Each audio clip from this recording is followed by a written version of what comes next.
ओम नमो भगवते वासुदेवाय। भगवान विष्णु के प्रिय भक्तों, एक गरीब ब्राह्मण परिवार था जिसमें पति पत्नी के अलावा एक पुत्री भी थी। पुत्री धीरे धीरे बड़ी होने लगी। उसमें समय के साथ सभी स्त्री उचित गुणों का विकास हो रहा था। लड़की सुंदर, संस्कारवान एवं गुणवान भी थी, लेकिन गरीब होने के कारण उसका विवाह नहीं हो पा रहा था। एक दिन ब्राह्मण के घर एक साधु पधारे, जो कि कन्या के सेवा भाव से काफ़ी प्रसन्न हुए। कन्या को लंबी आयु का आशीर्वाद देते हुए साधु ने कहा कि कन्या की हथेली में विवाह की रेखा नहीं है। ब्राह्मण दंपति ने साधु से उपाय पूछा कि कन्या ऐसा क्या करे कि उसके हाथ में विवाह का योग बन जाए।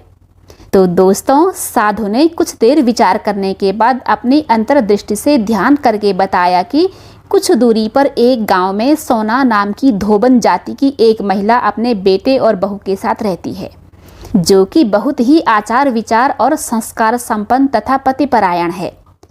यदि यह कन्या उसकी सेवा करे और वह महिला इसकी शादी में अपनी मांग का सिंदूर लगा दे, उसके बाद इस कन्या का विवाह हो तो इस कन्या का वैधव्य योग मिट सकता है।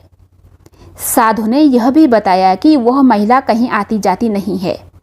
यह बात सुनकर ब्राह्मणी ने अपनी बेटी से धोबिन की सेवा करने की बात कही। कन्या तड़के ही उठकर सोना धोबिन के घर जाकर सफाई और अन्य सारे काम करके अपने घर वापस आ जाती। सोना धोबिन अपनी बहू से पूछती कि तुम तो तड़के ही उठकर सारे काम कर लेती हो और मुझे पता भी नहीं चलता है। बहू ने कहा कि माँ जी, मैंने तो सोचा कि आप ही सुबह उठकर सारे काम खुद ही खत्म कर लेती हो, मैं तो देर से उठती हूँ। इस पर दोनों सास बहू निगरानी करने लगी कि कौन है जो तड़के ही घर का सारा काम करके चला जाता है।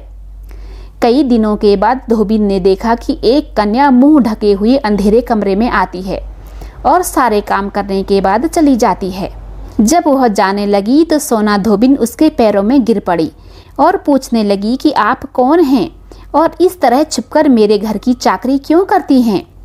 तब कन्या ने साधु द्वारा कही हुई सारी बातें बताई।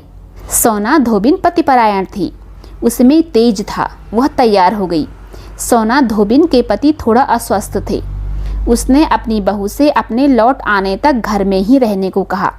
सोना धोबिन ने जैसे ही अपनी मांग का सिंदूर कन्या की मांग में लगाया, उसका पति चल बसा। दोस्तों, उसे इस बात का पता चल गया। वह घर से निराजर ही चली थी, यह सोचकर कि रास्ते में कहीं पीपल का पेड़ मिलेगा तो उसे भंवरी देकर और उसकी परिक्रमा करके ही जल ग्रहण करेगी। उस दिन सोमवती अमावस्या थी।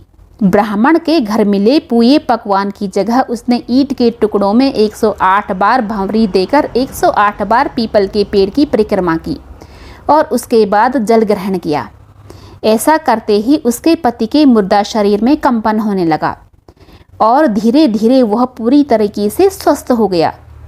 तो दोस्तों, जिस प्रकार से भगवान विष्णु ने धोबिन और कन्या पर अपनी कृपा बरसाई, उसी प्रकार से आप और हम सब पर भी अपनी कृपा बनाए रखें। ओम नमो भगवते वासुदेवाय।